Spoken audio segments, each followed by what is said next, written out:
All right, ladies and gentlemen, welcome back to the channel. We're talking about the Green Bay Packers. The first shutout of the NFL season comes all the way in Week 16, prime time in Lambeau Field. I get it. The New Orleans Saints are absolutely decimated by offensive injuries, but still, nonetheless, this was an A-plus football game for the Green Bay Packers, winning 34-0. It was never close at any point. Spencer Rattler, the rookie out of South Carolina, go Cox,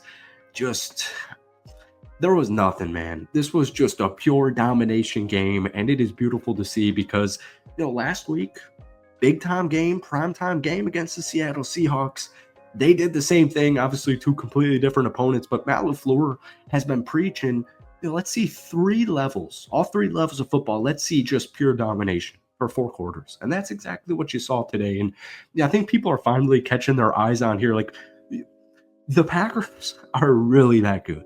You go back, first off, all 4 of their losses this season have been against NFC teams. So I understand some concern. One of them week 1 against Philly and Brazil, week 4 against the Minnesota Vikings, and then the last 2 against the Detroit Lions. But a lot of these games, more so in the early parts of the season, week 4, week 1, the Packers were absolutely shooting themselves in the foot. Penalties, drops, you name it. Today, fun fact, Green Bay Packers had 6 penalties, so still kind of an issue there. But once again, man, like Jordan Love, for example, had 182 passing yards. They really didn't need too much. They dominated the time of possession, 37-23. But folks, before we get into this rapid reaction, hit that like button, hit that sub button for daily NFL content. I am a diehard cheesehead, so we post plenty of Packers videos on this channel. If we could try and get this one to 340 likes, folks, that would mean the absolute world to me.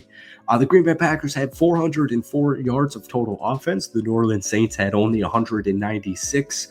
They ran the ball for 188 yards. They only allowed 67. Once again, Alvin Kamara, the started running back, the superstar stud running back for the Saints, is injured. He was not playing in tonight's game. So I actually kind of remember early on in the week, some people saying this is a trap game.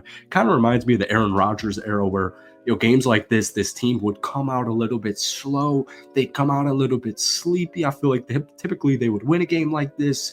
But some people thought that this was potentially going to be a trap game because at the end of the day, New Orleans still has a really talented defense, but 188 rushing yards is absolutely insane. This defense has been absolutely money. Last week on the road against Seattle and then this week against the Saints, 2 big-time games on the road against Minnesota next Sunday, and then, season finale at home against the Chicago Bears. Unfortunately, I think it's a less than 10% chance to win the NFC North. The Lions are 13-2. The Vikings are 13-2. It's just not going to happen. But, no matter if you're playing on the road in SoFi or whoever you play, Atlanta, doesn't matter. The Green Bay Packers will have a road playoff game. But as we remember last year in Dallas, that wasn't an issue for Jordan Love and co. But I love to see this team just playing so well.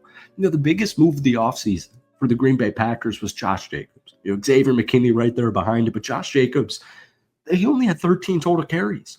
69 total rushing yards, 1 touchdown. He averaged 5.3 yards per carry. Just to give you an inclination, like I'm sure you can tell, you can add it up.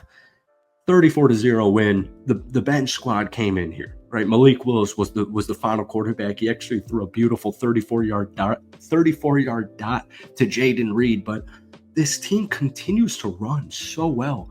And that is just, even with Aaron Jones, Aaron Jones this time last season really did a phenomenal job once he got finally fully healthy. But this Packers team, Josh Jacobs, Manuel Wilson had a great game, 11 carries for 52 yards and a touchdown.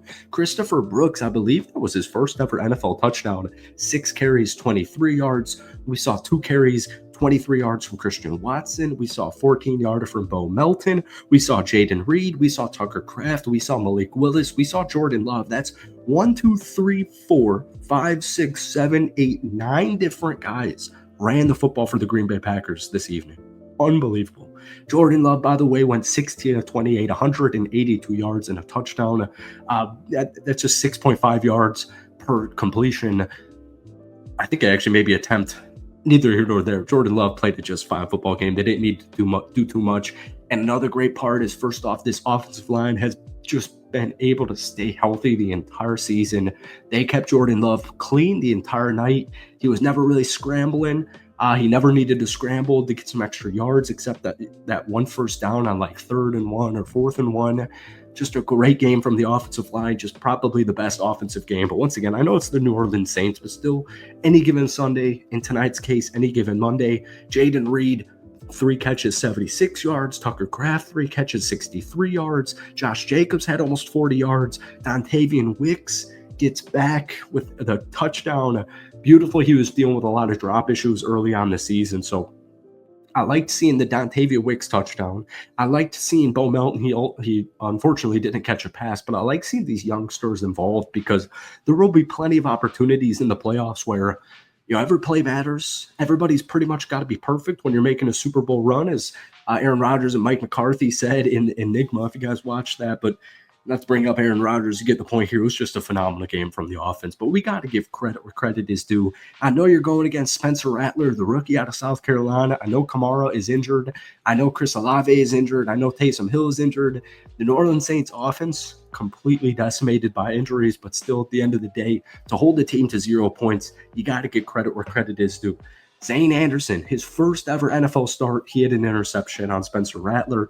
Jaron Cooper, the dude's a superstar stud. I was telling my family this a couple of minutes ago. One of my good buddies, Chicago Bears diehard fan, you guys know I'm from the Chicagoland area. When the Packers drafted Cooper, he said, I hate you. It was a little bit more explicitive. He said, gosh, darn it, I hate you guys so much. Just in the sense of course, you guys got another stud in the draft.